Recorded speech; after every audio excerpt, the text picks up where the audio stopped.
تو آ کے عرض کیا رسول اللہ یہ باغ ہے، جس کو چاہیں آپ عطا فرما دیں۔ تو رحمت کونین صلی اللہ علیہ وسلم نے فرمایا کہ یہ نفع بخش مال ہے، نفع آور مال ہے، تم نے جو کہا میں نے سن لیا، میری رائے یہ ہے کہ تم یہ مال اپنے قرابت داروں کو دے دو۔ یہ بھی ایک بڑی بات ہوتی ہے کہ عمومی طور پر ہم بعض اوقات دوسروں کے ساتھ تو اچھا سلوک کر لیتے ہیں، لیکن رشتہ داروں کے ساتھ کرتے ہوئے گھبراتے ہیں۔ دونوں طرح کے لوگ ہوتے ہیں، بعض دوسروں کے ساتھ نہیں کریں گے، رشتہ داروں کے ساتھ کریں گے، بعض رشتہ داروں کے ساتھ نہیں کرتے، دوسروں کے ساتھ بھلائی کرتے ہیں۔ اور اس میں عمومی طور پہ ایسا ہوتا ہے کہ ہم نہیں چاہتے کہ کوئی نعمت ہمارے رشتہ دار کو مل جائے تو وہ بھی اپر لیول پر ہمارے برابر آ جائے اور پھر ہماری آنکھوں میں آنکھیں ڈال کر باتیں کریں۔ ہم چاہتے ہیں ہمارا لیول پورے خاندان میں سب سے بلند و بالا ہو، پیسہ ہمارے پاس ہو، چمکتی گاڑی ہمارے پاس ہو، بہترین علاقے میں ہمارا گھر ہو، ہمارے بچے سب سے اچھے اسکول میں پڑھ رہے ہوں، تاکہ جب خاندان والے پوچھیں تو ان پہ روب اور دبدبہ طاری ہو، نگاہیں جھکی ہوں اور وہ ہم سے بڑے تعظیم کے ساتھ بات کریں۔ ہم شادی بیاہ میں آئیں تو ہمارے لیے مخصوص جگہیں رکھی جائیں اور ہمیں شادی بیاہ میں بلایا جانا لازم سمجھا جائے۔ یہ ایک انفرادی خصوصیت، انفرادی حیثیت حاصل کرنے کی ایک باطن کے اندر خراب تمنا موجود ہوتی ہے۔ اور یہ سرداری کب تک قائم رہے گی، مرکز محفل انسان کب تک بنے گا، جب تک ہمارے مقابل کو دوسرا نہ آئے۔ اور اس کا طریقہ کیا ہے؟ سب کو نیچے رکھو، کسی کو اتنا نہ دو کہ وہ ابھر جائے۔ اگر کوئی کہے گا کہ میرے بچے کی سفارش کر دیں، بہت اچھی جاب آئی ہے، اور کر سکتے ہیں لیکن نہیں کریں گے، کیوں؟ سیلری بہت اچھی ہے، ایسا نہ ہو بچہ ترقی کر جائے تو آج یہ چھوٹے مکان میں کل بڑے مکان میں آ جائیں گے، بڑے علاقے میں، تو ہماری سرداری جاتی رہے گی، یہ شان و شوقت بڑھ جائے گی ہم میں اور ان میں، نہیں کریں گے سفارش۔ تو اب یہ بڑی بات ہوتی ہے۔ حالانکہ مزاج شرع یہ ہے کہ اگر آپ صدقہ بھی دینا چاہتے ہیں تو سب سے پہلے اپنے قریبی رشتہ داروں کو دیں۔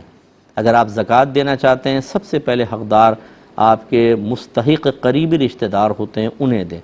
اور اگر ایسا نہیں ہے پھر آپ دوسروں کو دے سکتے ہیں۔ تو مشکل ہوتا ہے ذرا رشتہ داروں پر خرچ کرنا۔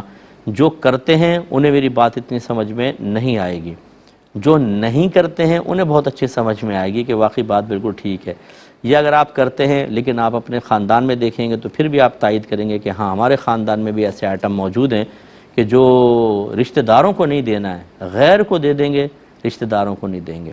تو یہ بھی ایک امتحان آپ کہہ لیجئے اس کو، سرکار نے فرمایا اپنے رشتہ داروں کو دے دو۔ دیکھیں نا، غیر کو دیتے کوئی بات نہیں، اب اگر رشتہ داروں کو دیں گے، باغ ان کا ہو جائے گا، وہ اس باغ میں خود مالک بن کر بیٹھے ہوں گے، اصل مالک باہر ہے، وہ پھل کھا رہے ہوں گے، پانی پی رہے ہوں گے، یہ باہر ہیں۔ سرکار ہو سکتا ہے بعد میں بھی تشریف لے جائیں تو ان کے پاس جائیں گے، ان کو عزت ملے گی، یہ باہر ہوں گے۔ یہ قربانی کوئی آسان ہے؟ یہ سوچنا چاہیے ذرا کہ ہمارے صحابہ کرام علیہم رضوان نے کس طرح قربانی دی، اور وہ ہمارے لیے رول ماڈل ہیں۔ لہذا ہمیں بھی چاہیے کہ اپنے باطنی ان آلائشوں کو، خرابیوں کو دور کریں اور اپنے مذہب اسلام کی تعلیمات کے مطابق، اللہ اس کے رسول کی رضا کے مطابق طرز عمل اختیار کریں، چاہے ہمارا باطن اسے قبول کرنے سے انکار کر رہا ہو۔ چنانچہ جیسے میں نے آپ کو عرض کیا کہ اگر آپ اپنے کسی رشتہ دار کو مالی فائدہ پہنچا سکتے ہیں صرف اللہ کے لیے، اپنی تعریف نہ چاہیں، واہ نہ چاہیں، یہ نہ چاہیں کہ میری دعوتیں کریں، مجھ سے مروب ہو کر بات کریں، سلام میں پہل کریں، میں آؤں تو کھڑے ہو جائیں، مجھے ضرور شادی کارڈ پہنچایا جائے، مجھے شادی ہال کے اندر میرے لیے الگ صوفہ لگایا جائے، پھر تو آپ نے کیش کر لیا اپنے نیک عمل کو، کیش نہ کریں۔ اسی طرح ان کے بچوں کو سفارش کی ضرورت ہے، سفارش کر دیں۔ ان کے بچوں کو کی تعلیم کے لیے پیسہ چاہیے، اگر آپ کو اللہ نے وسعت دی ہے تو ان کو بچوں کو پڑھوا دیں، ترقی کرنے دیں۔ یہ ہمیشہ ذہن میں رکھیں، ذہن بنا لیجئے، عزت، ذلت، ترقی، تنزلی، مال کی کمی، زیادتی، اللہ تعالیٰ نے ازل سے اس کے فیصلے کر دیے ہیں۔ کوشش کرنا آپ کا میرا کام ہے، لیکن اتنا ہی ملے گا جتنا اللہ تعالیٰ نے ازلی فیصلہ فرما دیا ہے۔ تو اگر اللہ کسی کو عزت دینا چاہے اور میں چاہوں کہ نہیں اس کو عزت نہ ملے، تو بتائیے ایسا ہو سکتا ہے؟ کبھی بھی نہیں ہو سکتا۔ بلکہ اگر میں کوئی کوشش کروں گا اس کو ذلیل کرنے کے لیے، تو میں اس کو ذلیل کرنے لگا ہوں جس کو اللہ عزت دینا چاہتا ہے۔ یقیناً فتح اللہ کی ہی ہے، کامیابی اللہ کی ہی ہے، میری تو نہیں ہو سکتی۔ اللہ تعالیٰ اپنے ارادے کو ضرور پورا کرے گا، میں تو نہیں کر سکتا۔ نتیجہ کیا نکلے گا؟ مجھے نقصان ہوگا، میں اللہ کی تقسیم پر ناراضگی کا اظہار کر کے اپنے ایمان کو خطرے میں ڈالوں گا۔ اس لیے جب ہم کسی کے ساتھ اچھا سلوک کرتے ہیں اور وہ ترقی کرتا ہے تو اس سے جلیں کڑے نہیں، وہ آپ تو صرف وسیلہ بن گئے، حقیقتاً تو اللہ کا ازلی فیصلہ تھا کہ اللہ اس کو عزت دے گا، اور جب اللہ تعالیٰ کسی کو عزت دے کر ہم سے بھی اوپر لے جائے تو میں اور آپ کون ہوتے ہیں اللہ تعالیٰ کے فیصلوں پر اعتراض کرنے والے؟ ہمیں سر تسلیم خم کرنا چاہیے اور اللہ کی رضا پر راضی رہنا چاہیے۔